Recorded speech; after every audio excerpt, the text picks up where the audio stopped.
Okay, if everybody could please find their seat, wrap up your conversations,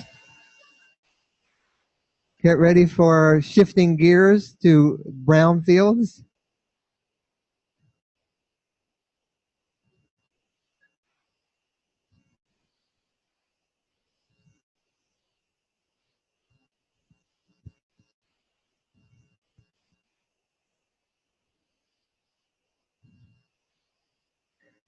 In this portion of the program, you'll see we're going to shift over to talk about brownfields and what the environmental responsibilities are that go along with everything that Harrison and Brennan were talking about. And you'll see that there's quite a bit. We're going to spend some time this morning, and then after our lunch, we're going to spend some more time going a little deeper into it. We have 5 people here, each with a bit of a different message about those environmental responsibilities, some talking about some of the tools that are available to help people fulfill those responsibilities. We're going to start. Our speakers are going to speak just for efficiency, and then they'll exit. The last speaker will have a little more time, quite a bit actually, Dan Ford, because he's the environmental guru on the stage, environmental consulting guru, who's going to talk more specifically about what those first steps are in assessing your property and how they approach that. So we're going to start with our US EPA representative, Noemi Emeric-Ford. We're happy to have her today. I was a little remiss in pointing out that we have a lot to thank EPA's sponsorship for. So Noemi, if you could come join us, help me welcome her.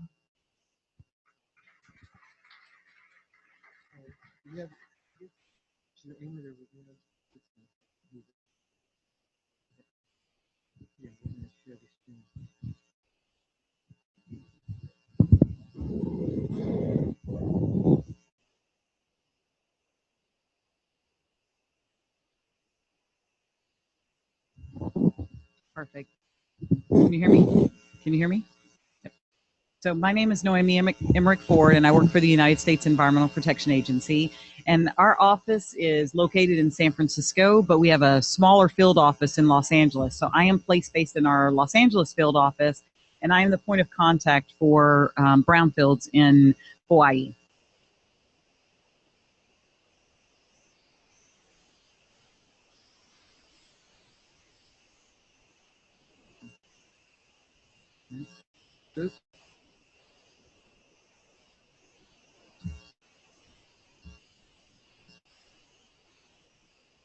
Okay. So how many in the room were familiar with brownfields before coming today? Perfect. So most of you know, and kind of this is the official definition of brownfields that EPA has defined it. It's a real property that is either perceived or has real contamination. And what we found is that a lot of times property, kind of the key word here is that it's perceived contamination, that based on historic uses, people thought it might be contaminated, so development has been hampered by that. But after conducting some assessments, realized that about 30% of properties that we look at actually do not have contamination and have the ability to move forward for development. So many of these things you're all aware of, or why are brownfields perceived as a challenge? And these are just some of the things that we've encountered in the past that, you know, oftentimes when a property is sitting there derelict, there's safety issues, there may be some crime that's happening, the blight is kind of having an influence on the surrounding properties near it. Oftentimes you might have uncooperative owners who may not live on the island, who may live stateside, and they're not really interested in what's going on with the property or taking care of it. And then often it makes the property not as marketable due to the stigma of having some kind of environmental contamination associated with it. And then a lot of times why developers might shun these sites, and a lot of it is just that there's unknowns, right? So when something is unknown, you tend to walk away from it or not as interested. And I think what we can help do is, in brownfields, is we're trying to take away that unknown, give some time frames to what you could do to get a property developed. And then there's also issues associated with federal and state liability issues. There could be infrastructure issues. I think Harrison talked a lot about how they're trying to change and make Honolulu, give you some more complete streets. And then just oftentimes land might be cheaper somewhere else to develop. How many of you are familiar with the term Superfund? So Superfund is not Brownfields. So Brownfields was kind of born out of Superfund. So I just want to make sure, because when people hear the term Superfund, it's like a big X we're walking away from. And I know that you may work with Phoenix or Keith or others in their office on Superfund issues, but to the federal government, we kind of created the Brownfields program out of Superfund. And we really did that because under the Superfund law, if you owned a property that might have had contamination, no matter how you came into that ownership, you were seen as a responsible party and you were on the hook to get that property cleaned up, even if you didn't cause the contamination at that site, just by simply owning that contaminated site. And so what happened was how Brownfields kind of got started out of Superfund is that we were scaring away lenders or scaring away potential property owners who were really innocent and trying to get these lands cleaned up. And a lot of it started from the Council of Mayors. I'm from Chicago, and actually the mayor at that time was the head of the Council of Mayors, and he worked with a lot of mayors across the country and just said, look, we cannot develop properties within our community and get them turned over to productive reuse, because if we own that property, the federal government is going to come after us as a deep pocket to get us to clean up something that we didn't actually create ourselves. And so that's when the federal Brownfields law was created in 2002. It was signed and basically put a protection in there that said, if you purchase a property after 2002, as long as you conduct what's called an all appropriate inquiry phase 1 before purchasing a property, you will have a protection to liability, and therefore you will not be seen as a responsible party of the site. And so I won't steal the thunder from Ignacio or maybe Dan, who's going to talk about it a little bit more, but really what Brownfields did was gave an opportunity for many of you here in the room who might be developers or nonprofits or even city governments who want to purchase these contaminated properties to have a defense to liability. So EPA wouldn't come after you, or more importantly, Phoenix and Keith's office wouldn't come after you to have you clean up one of these properties. They would work more collaboratively with you to get these properties cleaned up.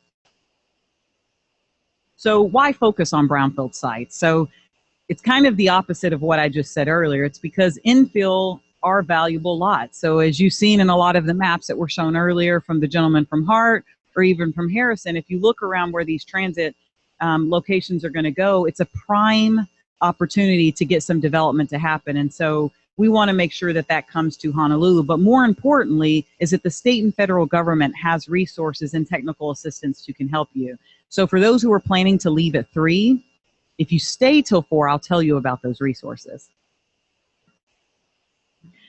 So this is just to give you an idea of some common examples of brownfield sites. These are all of the things that are listed on here, and many more are things that if you saw all of these examples, you would immediately think of, there's probably some contamination from former use that was done at that site. So I would consider that a brownfield. So this was just to give you an example. And then the common types of contamination. So based on those different types of uses, these are the different types of contamination that might be present on those properties. And so I'm going through this list because this will further reinforce later, because all of this that you see on the list, these are the types of funding that EPA would give out to help you assess and or clean up these properties. And so for us, when we think about kind of at a federal level, when we think about the brownfields cleanup and reuse process, we kind of put it in these 4 categories. So the first thing you really need to do if you think that there's a brownfield site is that you've got to determine if there really is contamination there. So in doing that, it's like examining, it's what we call our assessments. And I think Dan will probably hit on this a little bit more, but it's that phase 1 and phase 2 environmental site assessment. You want to determine what the extent of the contamination is. And then second, you want to evaluate what the public and or health environmental risks are that are posed by that contamination. And then you'll set your cleanup goals based on what that revitalization plan is going to be. So we don't want you just to clean up endlessly. We want you to clean up to fit whatever that redevelopment is going to be at the property. And then, of course, throughout this whole process, and we really enforce, which I think TOD Honolulu has done a really good job at, is that community engagement, you do it throughout the entire process. You do it at the very beginning, step 1, step 2, step 3, step 4, all throughout the process. And so these are just some examples of revitalization, and I think Harrison kind of touched on this in his presentation, is that we want to see all of these come around some of these TOD transit sites. And then just a little bit about EPA's Brownfields program. So for those who raised their hands early on that were from units of government, whether it's a city, a county, or state government, or those who are nonprofits, if you might be working directly with EPA, but typically you won't be working necessarily directly with EPA. You would be working with Phoenix or Keith's office, and then we in turn would work with them. So you'd work directly with the Department of Health. But because when you think of EPA, are you thinking of a regulatory agency? Probably. So I'm not. I am not a regulator. We don't do any enforcement in our Brownfields program. We are really just, I'd like to call us collaborators. So we're the ones who bring you the money. And I think someone said earlier that we all want to be friends in the room. So I'm looking for some more BFFs. So if you would like to be friends and learn more about our program, I'd be happy to do that. No enforcement here. We provide grants and technical assistance to try to get you to get these brownfields redeveloped. And then just to give you an idea, I think I'm getting the cutoff. This is the funding that we've provided to Hawaii thus far. So we've been working in Hawaii since about 2000. We've given about $4.8 million in funding. This does not include the funding that we give annually to the Department of Health, because then the number would be much greater. But just currently, the funding that we do have that we're providing is what Harrison mentioned earlier. I think Tim's going to talk about. We also have given, I don't see Koa in the room, but we've given money to the Office of Hawaiian Affairs to focus on the Kaka'ako to do some SAMLink out there at properties. And then we've also given funding to the state of Hawaii through a Brownfields Revolving Loan Fund to provide funding to actually get properties cleaned up. And then this is my contact information if you have any questions, and I hope I will see you all from 3 to 4.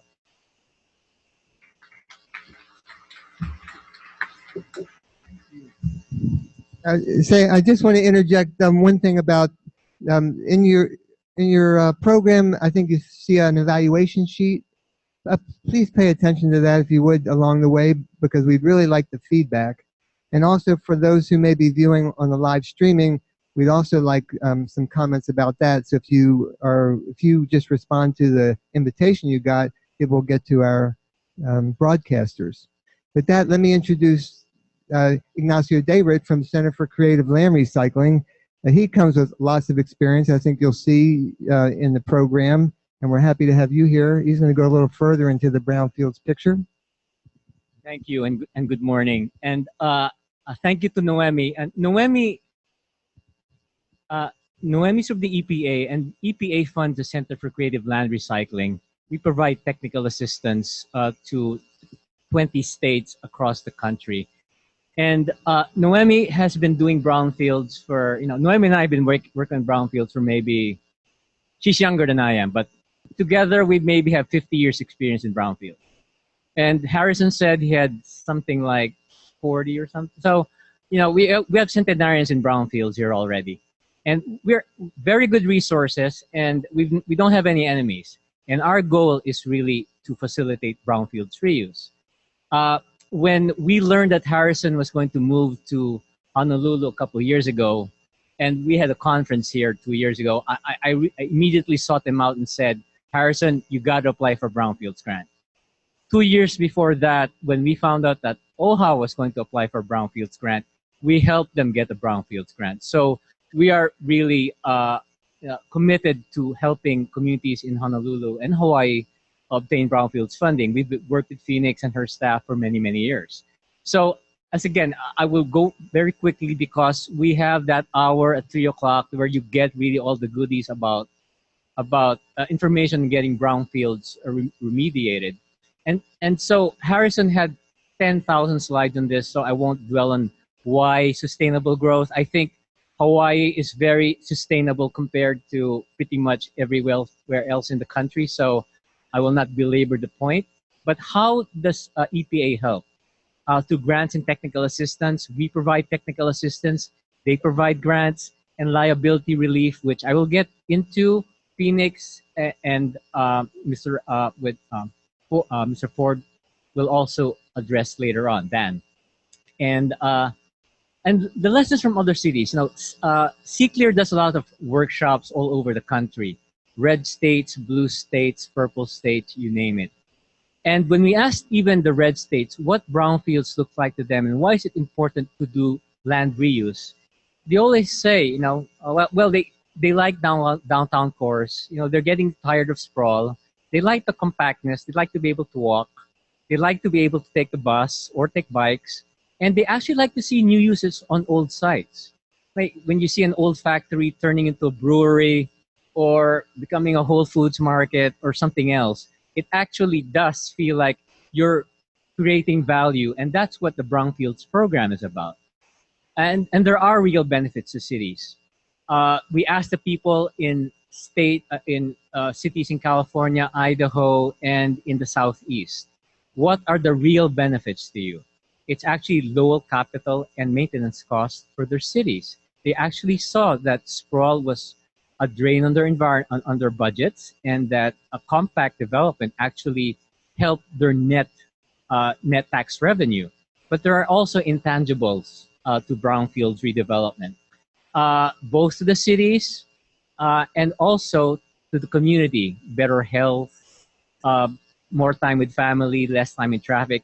Those all add up. And EPA has quantified a lot of these, have studies.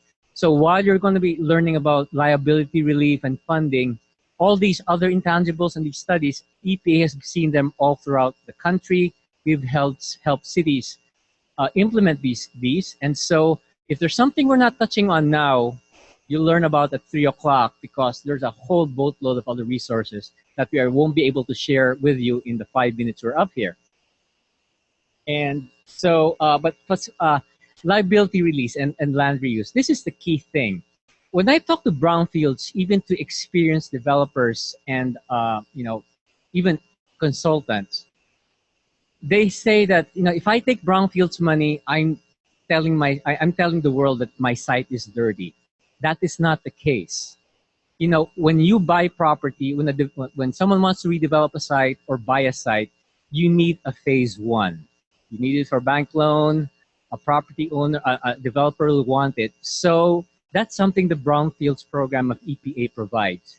And it's for this under Honolulu's program, it could be free. So why not ask for it? And that's where the all appropriate inquiry comes in. That's the form of due diligence that you have to do for any kind of analysis, so that you are free from liability. And we're going to get into that more later on. Again, in the afternoon, we'll be talking about different other types of funding and technical assistance that EPA provides, both also for planning, so not just assessment and cleanup. There are job training grants, there's also smart growth assistance, and just about everything else that is environmentally related. Just another point on all appropriate inquiry, it provides liability protection for prospective purchasers and innocent and contiguous landowners. Now that's key. Phoenix will get into this. You want to be sure that your site, you're aware of what's going on around the site you own or what you intend to buy, because we all want to make you look good, and we all want to keep you out of trouble, and that's what we're here for. It facilitates redevelopment, and it's one of the many eligible activities under the EPA grant, which the city has and the DOH will help administer. So the city and county is the recipient, and DOH will assist. So that's my brief presentation. You'll see me later in the afternoon, and keep listening, because we're all building upon this information. Thank you.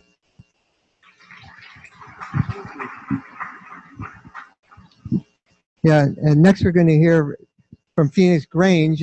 But I did want to highlight something, because Noemi touched on it. And from my background and understanding, the Brownfields came about because of what I see as an unintended consequence of the strict liability of the Superfund program. And she touched on that, but it's really important. It made a big difference. Anybody who unknowingly bought a piece of contaminated property could be held entirely responsible for the entire cleanup.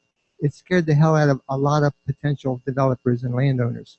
With that, let me introduce Fenix Grange. Fenix is the supervisor of the Site Discovery, Assessment, and Remediation section. She is probably the face of DOH that most of you would probably see if you're dealing with brownfields or cleanup. Fenix? Thanks very much, Davis. Very nice to be here today. And a real delight to see so many unfamiliar faces in the audience. This is our 7th Brownfield Forum, and a number of folks here have been, of our sort of frequent flyers, have been here to all of the other 6. I'm going to sort of simplify things a little bit for the folks in the audience who've never had to think about a brownfield property and how they might proceed. So the role of my office, the Hazard Evaluation and Emergency Response Office, is essentially to make sure that we and property owners and are protecting human health and the environment from residual contamination that may be present on site. So you heard some about brownfields protections, the fact that you don't necessarily have to clean everything up. But the bottom line, if you are a property owner, is that you are responsible for keeping people safe. There's residual contamination on your property. You need to take steps under the guidance of the Department of Health to make sure that that there is no unhealthy exposures to contamination on your property. Our job is to help you, to consult with you, and to oversee both investigations and proposed cleanups that you and your consultants may come up with. Our job ultimately is to approve safe and protective cleanups and to give you something called a no further action letter that will help you with property transactions, financing, and other things, as well as peace of mind. So you heard about brownfields on a national scale. It's good news and bad news in Hawaii. We don't have big blighted areas that due to contamination the way that you see in major metropolitan areas on the mainland.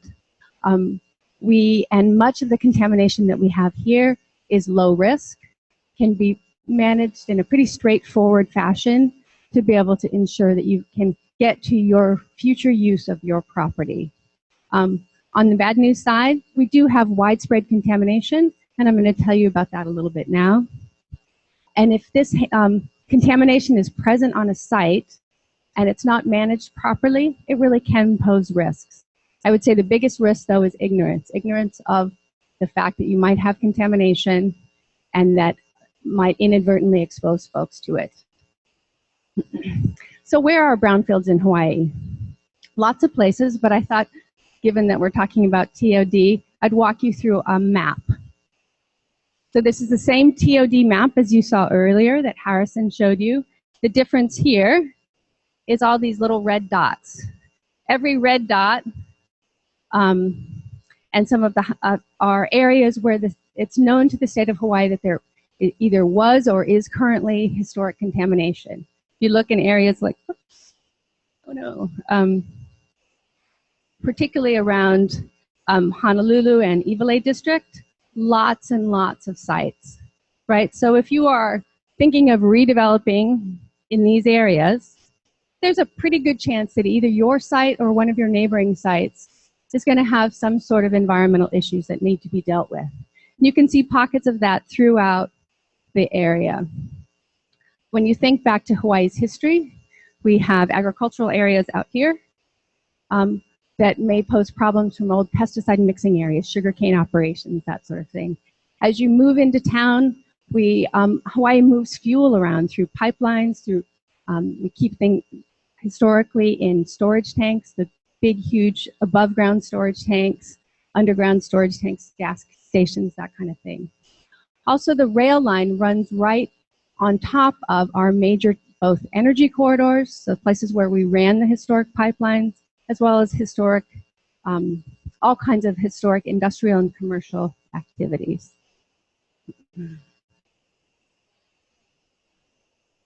Oops. Noemi went over some of the kinds of contamination that you'll run into. In Hawaii, our most common contamination is from petroleum. Petroleum contamination is pretty easy to identify. If you run into petroleum contamination, you can generally smell it. The soil looks stained. There's some visual evidence that you have a problem.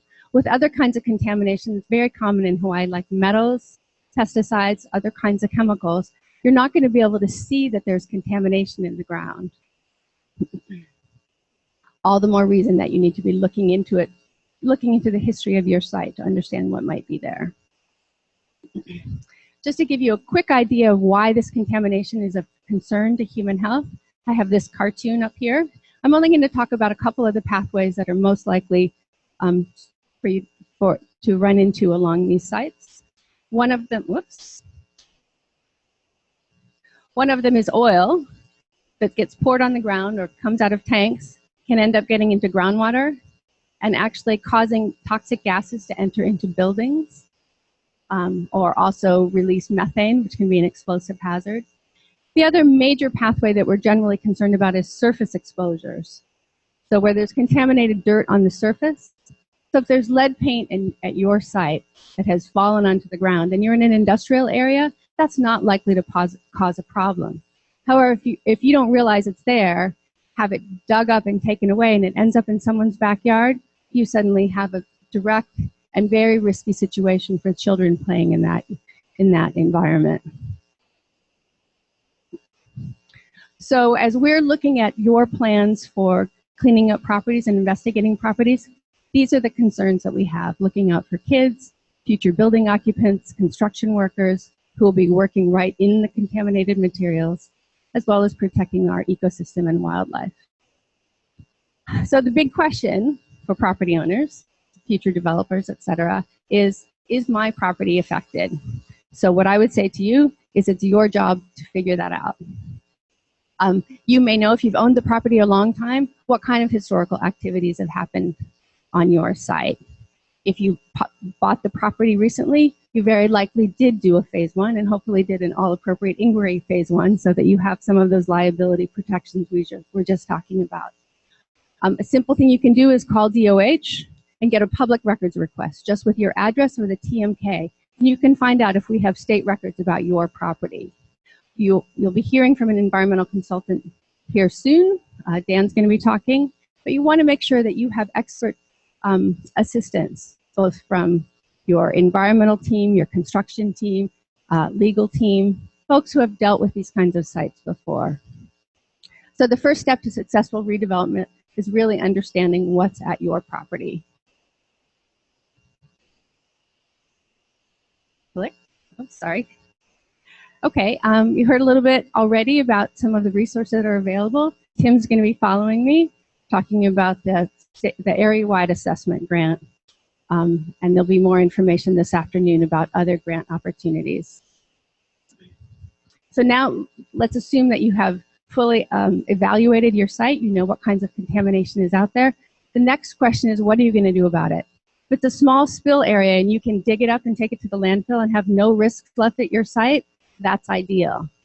Where that's not possible, as Noemi said, it is possible to just make sure that there's not an exposure pathway there. So if you have lead and soil and it's paved over with a cap, with a parking lot, there's not an exposure, and that's safe. So those kinds of determinations you're going to need to be thinking about as you plan for how you might want to safely and economically reuse your property. Some properties are going to be very appropriate for any kind of use.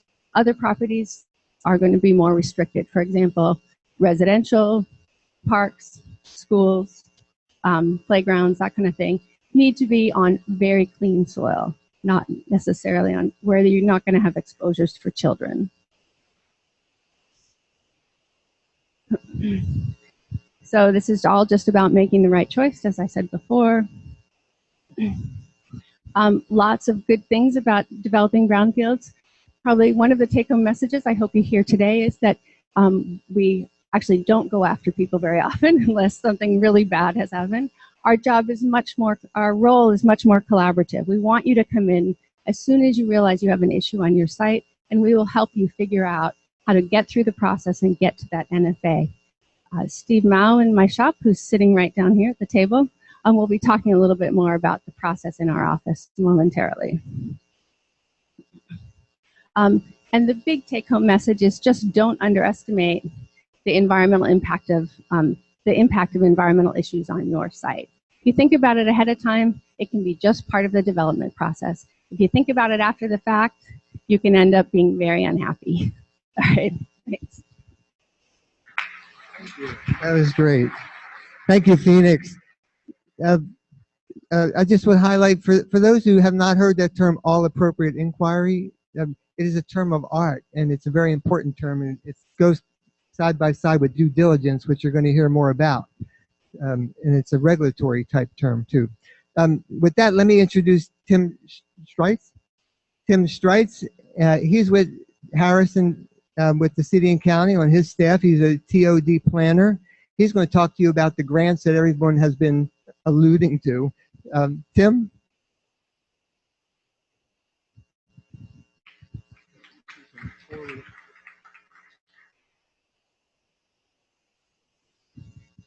Hi, everyone. My name is, again, Tim Streitz from the Department of Planning and Permitting, and we are administering the city's Brownfields grant. So earlier you heard about rail and transit-oriented development, or TOD. As part of our work at the department, we want to see appropriate development occur along the rail corridor. So we generally look a quarter mile to a half mile extent out from the rail stations. And this is more or less the area of influence, or the distance that most people are willing to walk to a rail station. The most obvious characteristic along the corridor is that it is developed, except for the EVA side of stations. And each station does have its own TOD plan. So these plans are designed to guide development through visions and the recommendations. As soon as the plans are adopted by City Council, then we move forward into implementation actions. And some of those based on the plan then may involve mixed-use zoning, increased heights and density. Some of those only being allowed in exchange for community benefits, such as additional affordable housing or public space. And as a result of these conditions, there will be redevelopment opportunities. So opportunities that are capitalizing on the rail project itself, the TOD plan guidance, as well as implementation actions. And we really want to help get the properties to their highest and best use, which is good for you as a property owner. It may increase your land value. It's good for the community because it supports rail ridership, as well as adds additional community benefits to the neighborhood. But in doing so, this sometimes requires dealing with past issues related to previous uses that may have led to soil contamination.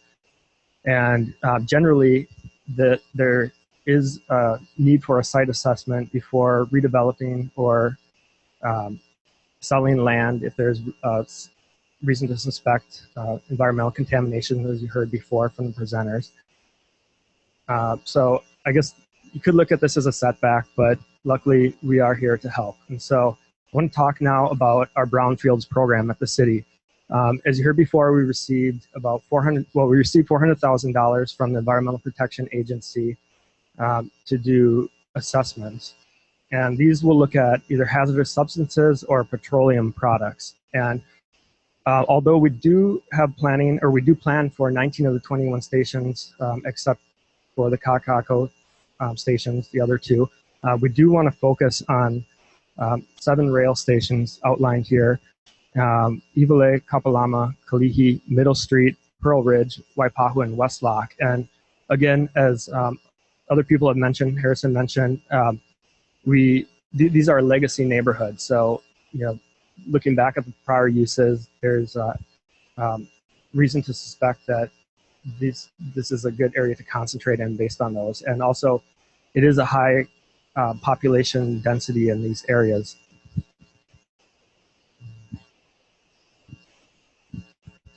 Okay, so as part of the assistance that we can provide, we'll be starting off doing a comprehensive inventory. We're going to take a first look at the properties around the station areas there and see, where there might be a concentration or the type of suspected contamination. And then we'll be able to offer up to 12 phase 1 environmental site assessments. This is depending on site size and complexity.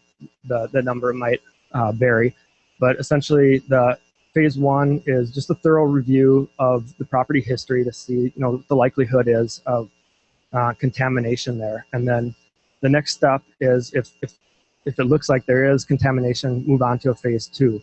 And we can offer up to 10 phase 2s, again, depending on site complexity and size. And these are then, digging into the ground, doing soil analysis, laboratory analysis of the samples to determine whether or not there is that contamination there. And then lastly, if there is contamination found on site, we'll be looking at up to 4 cleanup or remediation plans, which really like details out how to address that contamination, what the cost estimates are to put you in a position to start taking action on that. And then, as you heard, there are state and federal resources out there that will be explained probably a little more in detail this afternoon, and we're here to help you, connect with those. So as you get to an appropriate stage in your development process or plans, we can help align you with those type of resources. So to give you a little idea of the site selection process, it is first and foremost voluntary. So if you're not interested, we won't bother you.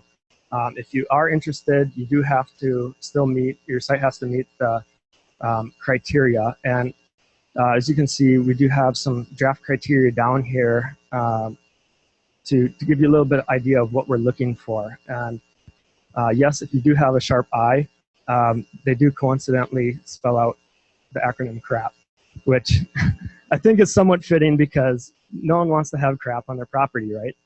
So in order for you to find out what you're dealing with, we want to see the catalytic development potential of the site. So how likely is your project going to spill over into the adjacent property or other properties in the neighborhood? What is the readiness for development?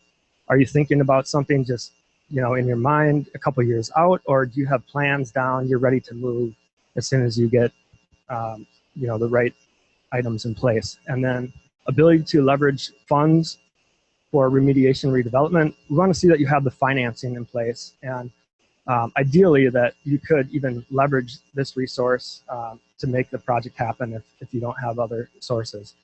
Plans that align with TOD development priorities. Over the past 8 or so years, we've been doing extensive outreach with our TOD planning. As I mentioned, each station has its own plan, and that outlines the vision for not only that station area, but how it fits in with the neighborhood as well. So these are plans that the community participated in creating, they've signed off on, and that the council will also sign off on by adopting them, or already has in the case of Waipahu and Aiea. Lastly, and of course most importantly, the property owner needs to be interested, and we're looking for them to their participation as well in helping us gain access to the site and so forth. And then we will be establishing an advisory committee which will help refine this draft criteria up there, and also help with the selection of the sites. As far as the timeline goes, we anticipate through the end of this year, we'll be wrapping up the inventory of the properties, and then next year and into 2017, conduct the environmental site assessments. And then lastly, in 2017, finish up with the cleanup or remedial action planning.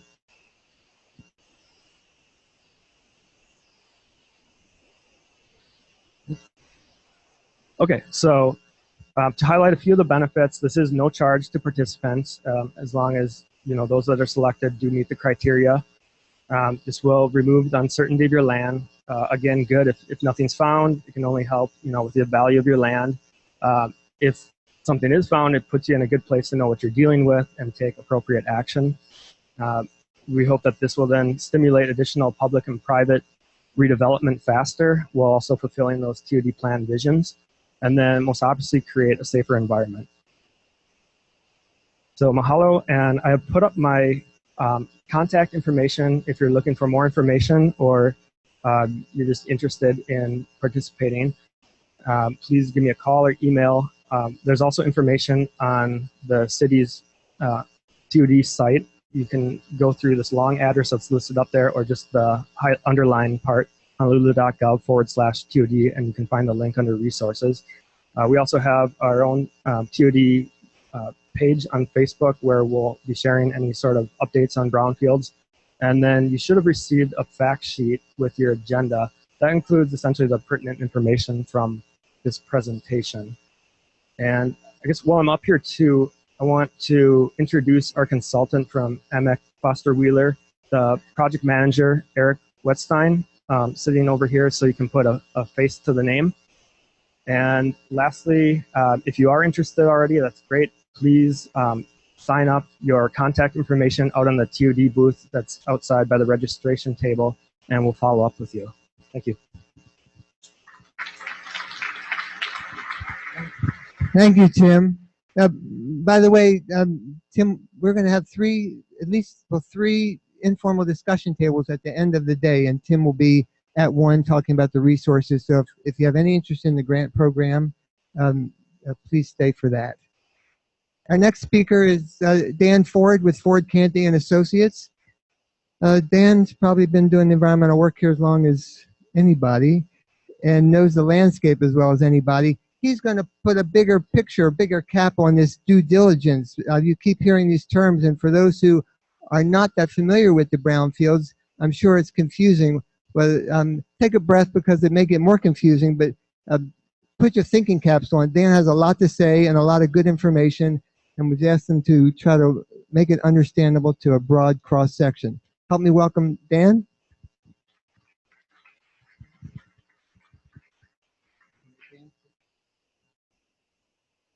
Thank you, Davis.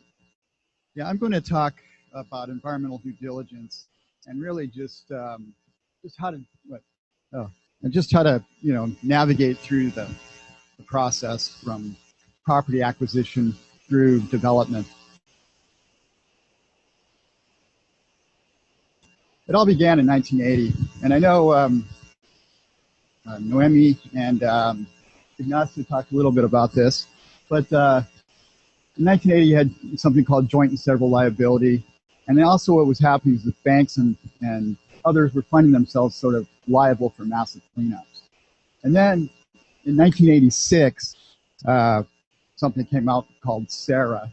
And that was really created the innocent landowner defense. And also the term called all appropriate inquiry. So that was sort of the first time you actually heard about that. But it really got into, look at it, what's the previous history of the property and just good commercial and customary practice. Just some background on the AAI rule. In 2002, the Brownfields Business Liability and Relief Act. And really, that sort of really kind of got this thing going because it provided these three avenues of liability protection, and that's both under state and federal law. So, something came out called the innocent landowner defense, and then you had a contiguous property owner, which really protects from off-site migration. And then the third is the bona fide prospective purchaser. So that was really the first time that actually allowed for liability protection on sites with known contamination. What is AAI? AAI means all appropriate inquiry, but it's also kind of considered environmental due diligence, a phase one, and it's generally good business practice. Yeah. Okay. All right. Okay. Sorry. Generally, just good business practice. And some of the reasons that you conduct AAI, it really is to manage risk, but you don't want to have projects, and this happens all around town quite a bit, where it gets sort of, you get into a project, and then you find out, oh, you've got a surprise, and maybe you didn't find out a lot about some of the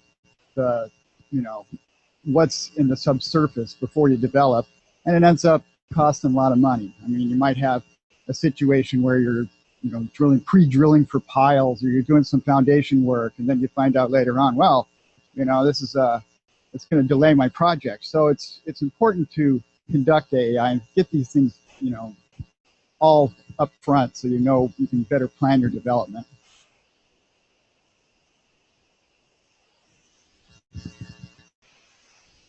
And then 2005, ASTM response, well, actually EPA came out with a rule in 2005, and it actually established standards for conducting AAI.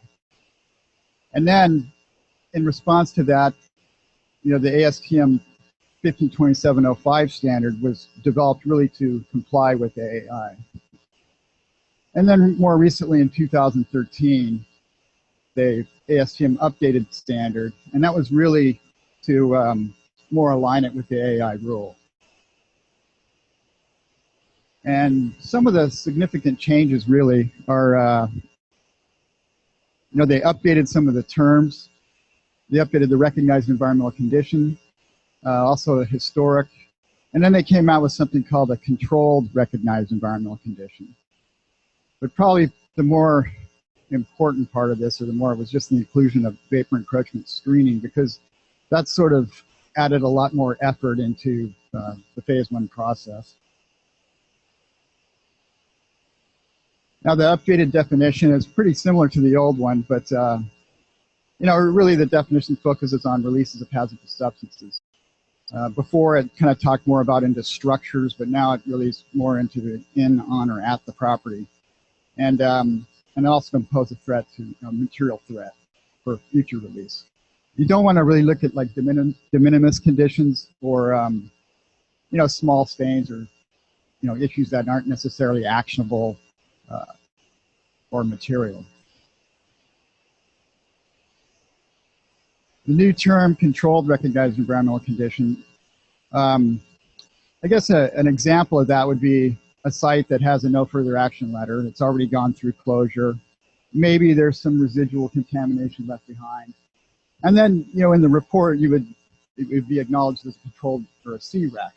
But it doesn't necessarily mean that you don't have any issues, because if you're going to go through in a development process, you still may have a volume of soil that you might have to deal with through utilities or through foundations or elevator shaft or whatever it is. You might have to deal with that. So just because there's a controlled environmental recognition doesn't mean that that it's the end of the story.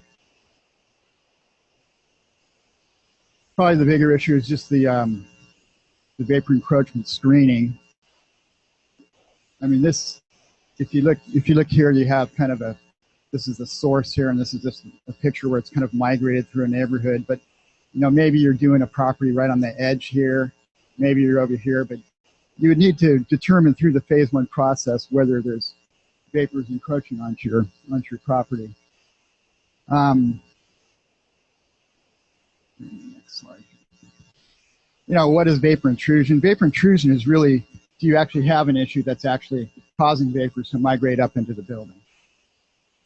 And they must, penetrate the slab, or must actually pose sort of a health risk. So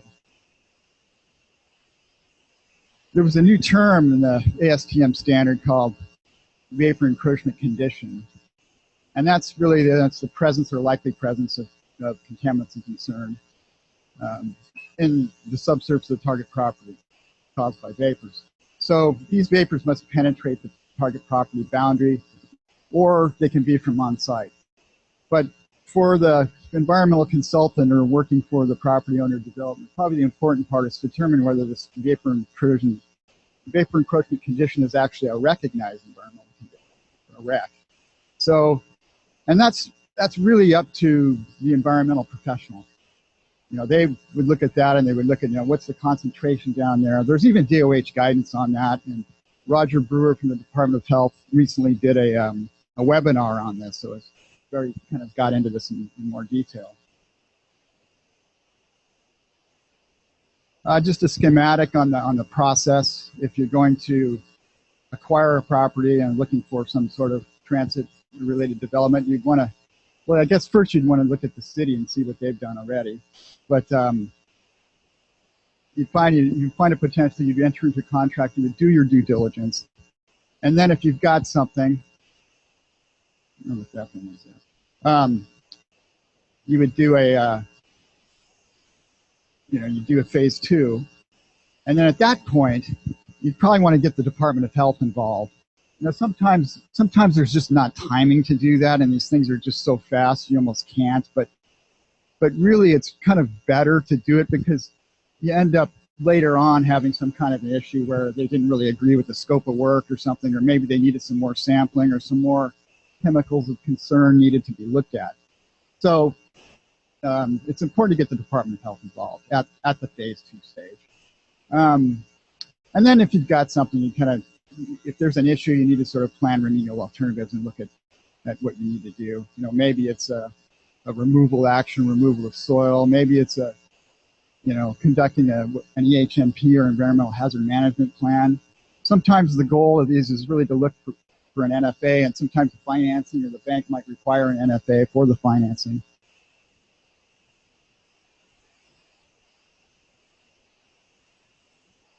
The first step of this is really just to do the phase one. And some of the things that go into a phase one are records review, site reconnaissance, interviews, and a report. I just say that over the years, you used to have to drive around. Now there's so much information out there. Back in the old days, we used to have to drive around neighborhoods and look for gas stations and just look what was there, just because there were no database reports. Now, there's usually a lot of these sites. There's already a file, and there's a Department of Health file, and sometimes these are massive. So the level of effort for these can be a lot more than you might think nowadays. The second step, again, you find you've got some recognized environmental conditions. You want to do some soil sampling, multi-increment soil sampling that the state is in their guidance. There's lots of guidance out there. There's a technical guidance manual. The state also has environmental action levels that you can compare your concentrations to.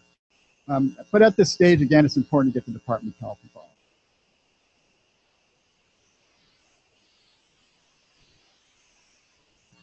Just a little bit on multi-increment soil sampling. This came out several years back, but before we used to take individual discrete samples and have them individually analyzed.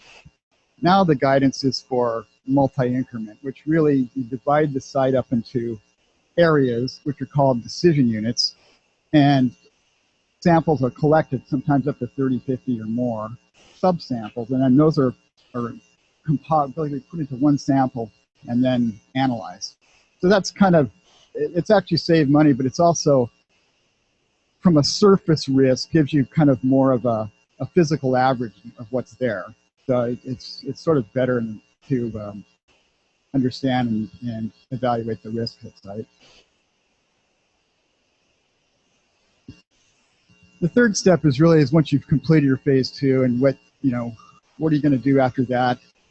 Is it going to be a removal action? Or are you going to, Phoenix talked about earlier, you're going to haul it away, or can you manage it in place?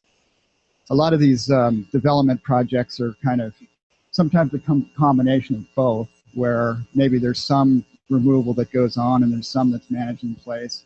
And then a lot of times the residual contamination is managed with an environmental hazard management plan.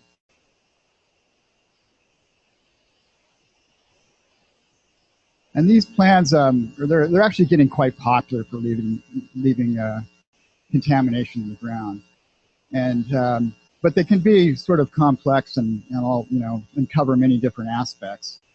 They're generally used to just manage and monitor contamination in the long term.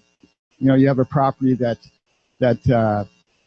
you want to develop it, or maybe you don't want to develop it now, but in years in the future, you've got utility that might go through, or you're going to put in an oil water separator, some type of improvement. Then this plan would help you. You would know where the contamination was, and you would know how to handle the soil.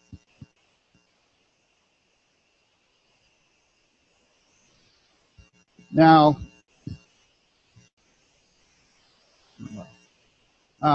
there's really three types of environmental hazard management plans. There's a general plan, which is what I was just really talking, just to manage it over the long term.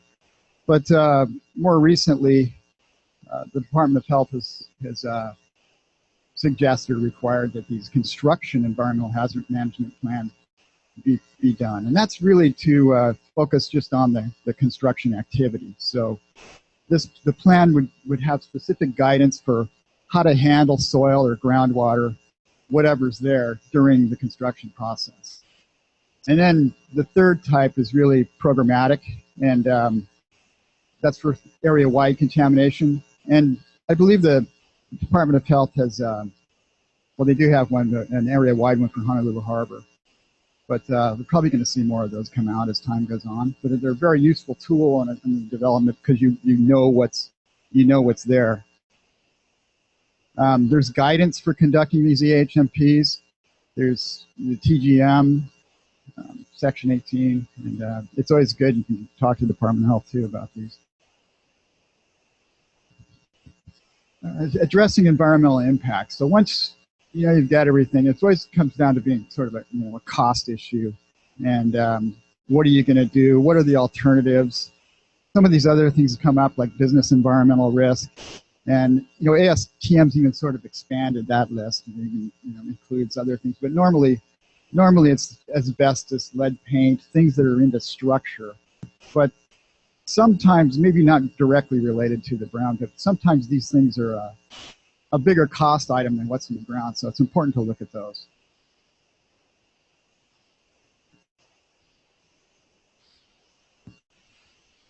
Just in summary, you conduct AAI for risk management, and the phase one is really basically the AAI. Vapor encroachment screening that's in the new standard needs to be looked at. We see, even though the standards came out and it's a 2013 standard, you still see lots of reports that don't have the vapor in it. RECs focus, RECs or recognized environmental conditions focus on releases of hazardous substances or petroleum products. Let's see what else do we have. You got to evaluate the property on a case-by-case basis. Make sure you have enough time. Like I talked about earlier, some of the phase ones have really gotten more complex as time goes on, and there's just a lot more data to look at. So it's important to have senior professionals look at this, because they need to understand up gradient and down gradient, how groundwater flows, how vapor migrates. It's not I think in the old days, phase one's almost got to be kind of a commodity where anybody was doing them. But, these days they've definitely gotten more complex, and it's important to have senior technical people look at this. And, as I mentioned earlier, the phase two work is important to get the Department of Health involved on these projects on an earlier basis just to prevent pitfalls later down the road. So that's all I have. I know this afternoon we have our roundtable, so please stick around, and we can discuss this more in detail. Thank you. Thank you, Dan. And Dan will be here. We're going to have a separate table on environmental issues, and maybe from that discussion you may realize that it may pay to have an environmental professional on your development team. We're going to do a quick changeover. We got another panel. This panel is meant to be much more interactive. We've asked you to hold all your questions. For this panel, we're going to invite your questions. We have brief presentations from four wonderful panelists, and then we're going to open it up for a general discussion.